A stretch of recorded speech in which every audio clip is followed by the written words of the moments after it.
Hey everyone, I thought I'd show you kind of a before video before I clean up the yard and get the garden going for the year. Uh, kind of what I wanted to get into is, I see a lot of videos about these guys will do, how-to videos on how to garden, and they're like, oh yeah, you just, you go put in some compost, and then, well, they spend $400 on compost. When I do gardening cheap, to me, dirt cheap, I can't afford dirt. So that's kind of where I'm starting from. Uh, how to make a garden in a kind of inhospitable place with no money. So anyway, get to what we've started with here. Truck tire that I got. I got that, oddly enough, at the grocery store. Kind of a strange place to get truck tires, but they once a year they do a thing where they allow everybody that wants to dump off tires in the grocery store parking lot. And they were nice enough to let me take some. So I got that one and this big truck tire and this big truck tire with a rim that I'm going to use for something. But basically I just got a bunch of truck tires for free. Those are going to be kind of planters.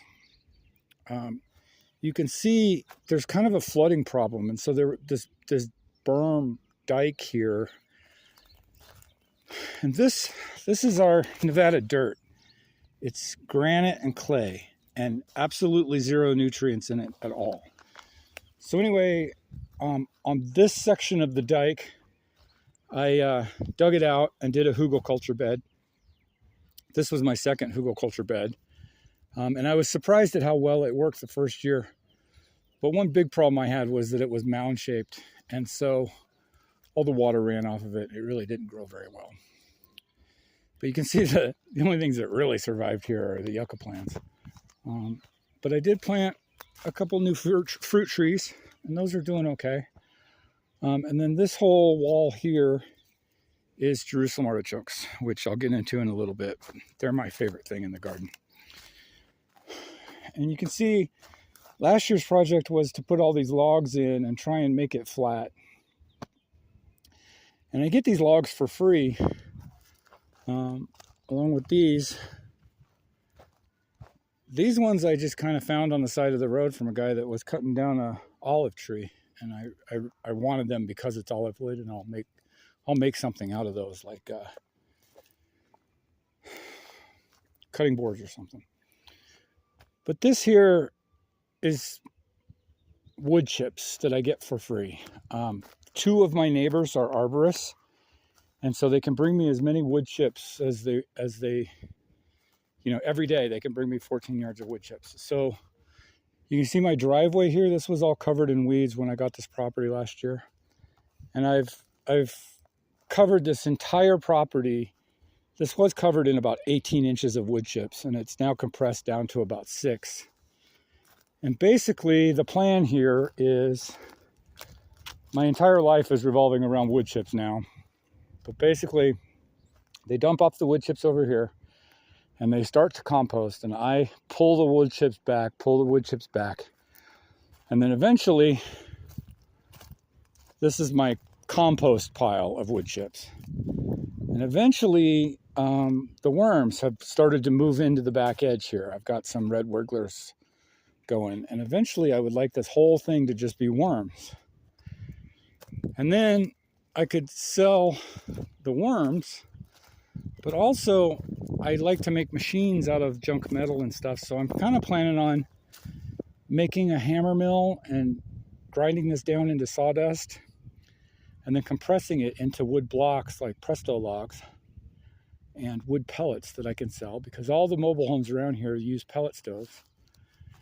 And so I figured, if I could sell a bag of pellets for $5 that I got for free, that's an okay deal. It's all really theoretical. I haven't actually done it yet, but we'll see how it goes. And then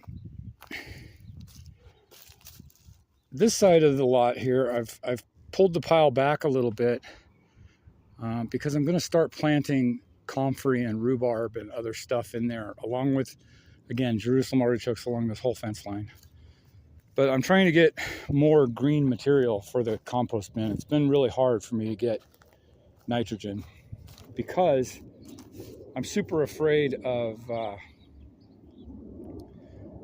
graze-on and persistent weed killers in the compost. Bruno, get back here. Hey. Little turd of a dog likes to run across the street to the other dogs, and I can't put a gate here yet. So come on, inside. Good boy. So anyway, where was I? Persistent weed killers. I'm really afraid of them. There's a place up the road where I could get all the manure I want, but I'm just terrified of persistent weed killers in the manure, killing off the compost and doing all my hard work, just making it turn to garbage. So I just don't do it. So right now, this is all just vegetables and food waste. But it's been hard to get food waste.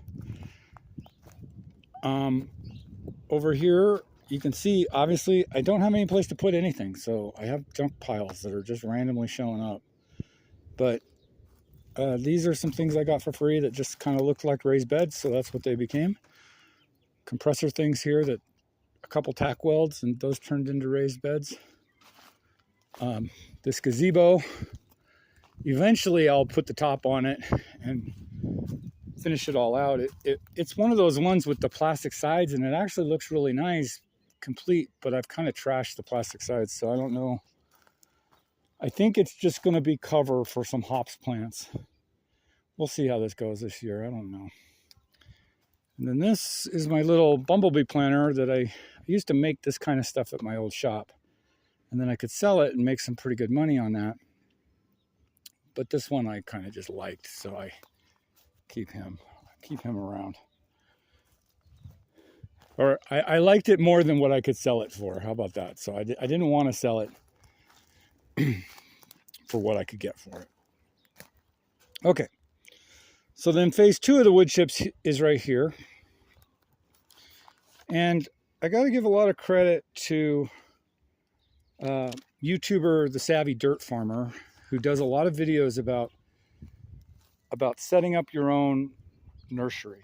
And I thought, well, I can do that. I mean, I haven't had much success with gardening, but I do like gardening. So, maybe if I plant a bunch of stuff and I get extras, maybe I could sell them. And so you can see this table here. These are basically little plant starts of things that I plant. I make these things for free out of Coke bottles. You can tell I drink way too much Coke. But basically, anything that's easy to grow, that doesn't take a lot of maintenance or a lot of water. Hot pokers, irises, chives. I grow a whole bunch of them and then I sell them for $1 or $2 for a start. And then because these are all small plants, they get watered quite a bit through the day. They get watered, 5 times a day. And that water all drips down into these worm bins.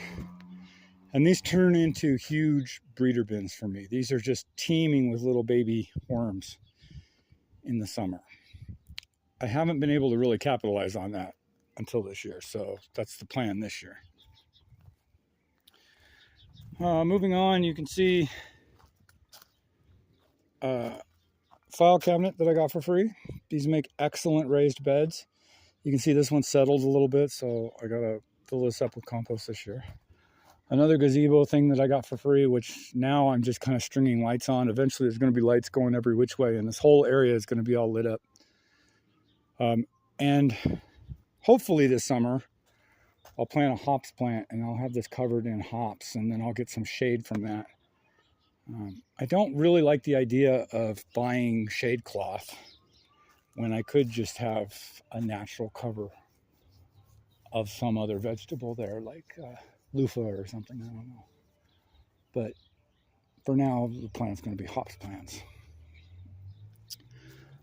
Freezer that I found on the side of the road a couple days ago and thought that's obviously a raised garden bed, so that's what it's going to be.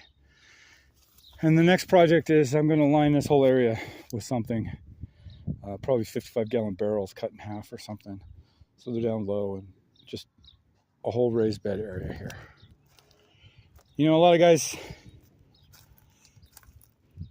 a lot of guys do these garden videos and they're like, oh yeah, you know, you just spend $400 on compost. And I do have this machine. Which is more than most people have. But honestly, you know, it costs me $14 a day to run this thing if I'm running it all day long.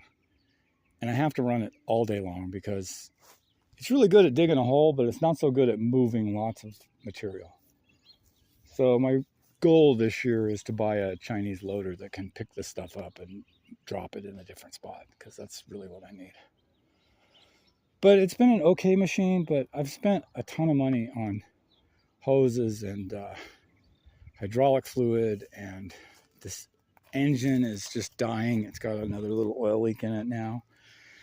And I don't know, I've had a lot of problems with these machines, so I wouldn't recommend it. I would, for the money, get yourself a Chinese excavator that can traverse a little bit, because it's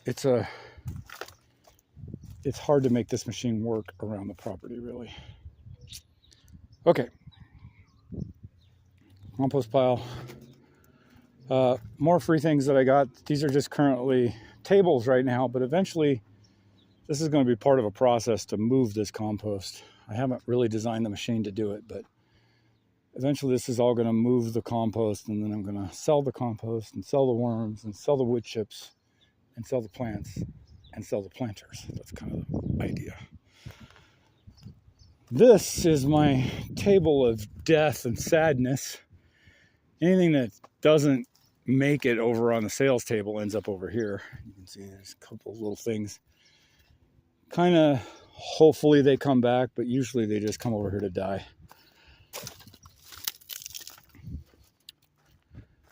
Over here, this is my first hugelkultur bed. And it was really kind of shocking how well it did the first year. It really, it produced a lot of vegetables last year. Again, the problem though was that it was a mound, and it was hard to water this area. So you can see basically every rock that I found on the property has come over here to be a little runoff ditch. And eventually I'll turn this into a retaining wall and make this flat. Jerusalem artichokes are my favorite thing in the garden. They're super easy. They grow in any kind of dirt. When I originally put them in here, I just threw them on the ground and I threw some half-made compost over the top of them. They weren't even really done yet. It was mostly wood chips, and they grew great. They were, well, you can see they're 10 feet tall, covered in flowers, super pretty, produce an amazing amount of food, which is actually tastes good and I like. I can't say enough nice things about them. And, you know, I live in a city about 500,000 people, and they can be kind of hard to find. But people buy them, and I sell them for $5 for a little baggie, and I make okay money. I mean, it's not great money, but enough to buy drip irrigation and stuff. And I'll eventually do some update videos on the drip irrigation that I do, but you can see, again, more wood chips. I've got wood chips everywhere. This right now is just a worm pile. Eventually I'll move it out of here and extend this hugelkultur bed all the way to the end. Probably going to take out this tree because I don't like it. It's spiky and get you. Okay, so this right here is the junk in the junk farm. You can tell I may have a slight hoarding problem, but anything I find for free that I like, just artistically or as a machine, I'll grab it every time. This trailer, eventually I hope to make some sort of a tiny home out of it, probably. I don't know if I'll ever keep it as a car hauler, but I might just fix it up and put a new bed on it. I don't know. But it's too heavy for my truck, so I think I might make some sort of tiny house out of it. Various machines that I've gotten for cheap that are dead or dying that eventually I hope to get running again. Like this chipper works really good, but has some belt issues that I need to figure out with this crappy Predator engine. But this over here was my little work area. I had a little carport thing covered in a tarp, but it blew away in one of the storms this winter. But here you can see some shelving that I've welded together into a triangle, and I've basically just jerry-rigged them onto this cement mixer with a motor attachment. And so this is going to be a trommel to sort through my compost eventually. All right, over here, some concrete curb that I found for free that some guy was giving away, and I thought, oh man, that's going to be great. Took me a day and a half to get this crap because they are really heavy. But a couple more file cabinets here. Bada boom, bada bing. There's a pretty nice raised bed for absolutely no money. Same deal here. This is a locker unit that I found out in the desert that someone had used as a shotgun practice. They blasted a bunch of holes in the bottom, which make perfect little drain holes. So I did nothing to it. I cut the doors off and made a little square foot planter. It works really well. These are all the drawers from the file cabinets. They make okay little garden area, but it doesn't drain very well, and it's a little bit too shallow, so I don't know if I'm going to keep that or not. But these make great planters. I want to get 30 more of these. You know, anytime they pop up for free, I'll go grab them, because you get drawer pulls and slides with them that are real nice. So yeah, it's a pretty good deal. A couple of pallets that I found out in the desert again, and thought, well, I make a pretty good walkway. And now I'm actually going to start planting stuff in them. So I don't know if that's going to work, but we'll try that this year. And then this is a shelving unit that I got. And it looks to me like it's from the 40s, and it says US Navy on it. So, you know, I'm 50-50 sure that this is covered in lead paint. So this is just all flowers. This is not stuff that I'm going to eat. This is eventually going to be a greenhouse. I've been hoarding these for a year to eventually make a greenhouse over yonder. And the plan here is this dirt pile is going to go away and become a wallopini right here. And these are going to be the back part full of water to heat the wallopini, and then compost pile back here doing passive heat into the water overnight. It doesn't get super cold here, but it gets to be about 17, 20 degrees Fahrenheit. And these worm bins were my main worm bins last year, full of red wigglers. But the problem is that I harvested them in the summer or in the winter, and they were a solid 4 inches frozen on top. Well, when I harvested them and I moved everything, it basically froze them solid. And you can see the poor worms, they're still, like this chunk here, it's March, and this came out of the middle of the other bin, and it's still frozen solid. And it was here 2 days. So, I don't know. There's still worms in there, and they're kind of struggling along. There's cocoons and whatnot, but they didn't do real well. They're not thriving.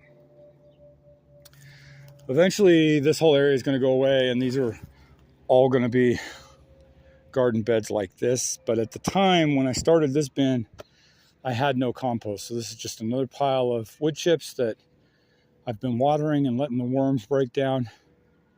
And eventually that'll be the base, and then I'll put some compost over the top 4 inches and kind of make a new thing there.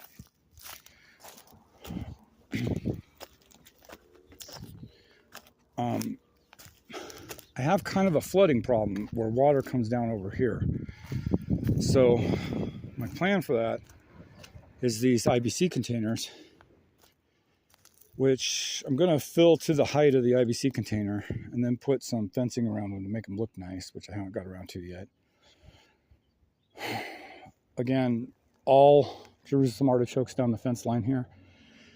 And then these are, I hope, going to be worm bins that I can make money off of. I don't know if that's going to work or not. These might end up just being planters.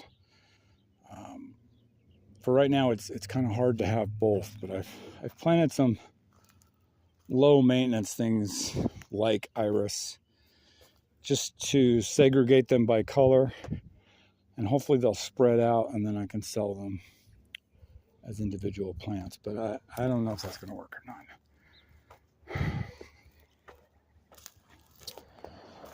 And then over here, this trailer I got for free that was in a fire. That's my wood shop, which is currently not really set up, but it's all going to be my wood shop.